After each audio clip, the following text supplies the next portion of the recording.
नमस्कार। हमारे एक यूट्यूब व्यूअर ने पूछा है कि क्या फुल मून डे का हमारे जीवन पर बहुत ज़्यादा प्रभाव पड़ता है? क्या उसका लॉ ऑफ अट्रैक्शन पर बहुत ज़्यादा प्रभाव पड़ता है? इसका जवाब मैं आज के वीडियो में दे रहा हूँ। सेल्फ अवेकनिंग मिशन से संजीव मिलेगा। अगर आपने चैनल को सब्सक्राइब नहीं किया तो जरूर कर लें। जी हाँ, इसका आंसर है यस, बहुत ज़्यादा प्रभाव पड़ता है।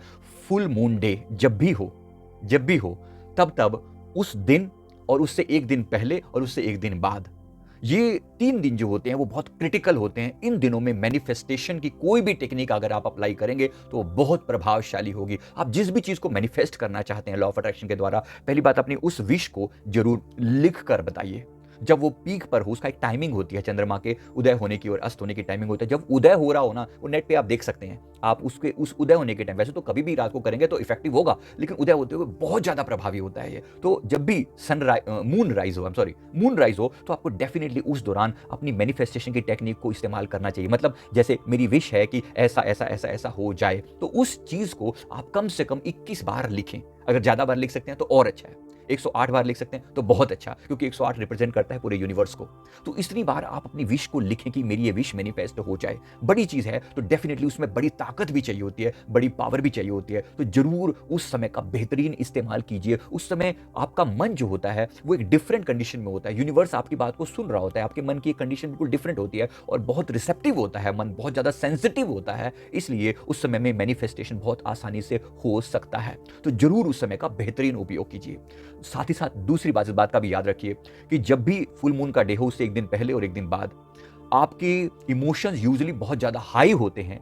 इसलिए ऐसे समय में कोई भी डिसीजन मत लीजिए, क्योंकि मून का सीधा सीधा कनेक्शन हमारे मन के साथ है। आप सभी जानते हैं मून के साथ ज्वार भाटा आता है। समुद्र के अंदर ज्वार भाटा लहरें जो हैं वो बहुत ज्यादा हाई हो जाती हैं जब जब जब फुल मून घटता है या बढ़ता है। अकॉर्डिंगली उसका बहुत बढ़िया कनेक्शन है, आप सभी को पता है। तो हमारे शरीर के अंदर भी 65% से ज्यादा पानी है। तो हमारे भीतर भी एक टाइप का समुद्र है और इस समुद्र का भी कनेक्शन चंद्रमा से ही है। तो इसलिए इसका बहुत गहरा प्रभाव पड़ता है। तो हमारे इमोशंस पर, हमारे मन की अवस्था पर बहुत गहरा प्रभाव पड़ता है। इसलिए आपको डेफिनेटली इस बात का केयर करना चाहिए कि कोई भी व्यर्थ का डिसीजन ना लें, कोई भी क्रिटिकल डिसीजन इन दिनों में ना लें, क्योंकि इस दौरान आपके इमोशन बढ़ जाते हैं। आप किसी चीज के प्रति बहुत ज्यादा हैवी इमोशन हो सकते हैं, गुस्सा आ सकता है, नाराजगी हो सकती है। तो ऐसी किसी भी चीज पर अपने आप को कंट्रोल में रखें कि इन दिनों में विशेष रूप से कंट्रोल करें। तो मैं उम्मीद करता हूं बात आपको जरूर समझ में आ गई होगी। अगर आप प्रिकॉशन लेंगे तो डेफिनेटली ये यूजफुल होगा। हर बार, हर मंथ में चेक कर लिया करें, क्योंकि ये लगभग 15-16 तारीख के आसपास रहता है। कभी कभी आगे पीछे भी हो जाता है, तो आप चेक कर सकते हैं कि कब वो डेट आने वाली है फुल मून वाली। तो उससे हमारे मन की अवस्था बहुत ज़्यादा अफेक्टेड होती है। तो मैं उम्मीद करता हूँ बात आपको समझ में आ गई होगी। वीडियो अगर अच्छा लगे तो कमेंट करना, चैनल को जरूर सब्सक्राइब कर लेना। और क्या आपने भी फुल मून के कारण अपने ऊपर होता हुआ असर फील किया है? अगर हाँ, तो जरूर हमें कमेंट करके बताना कि आपने इस असर को कितने हद तक फील किया है। थैंक यू वेरी मच, बहुत बहुत शुक्रिया।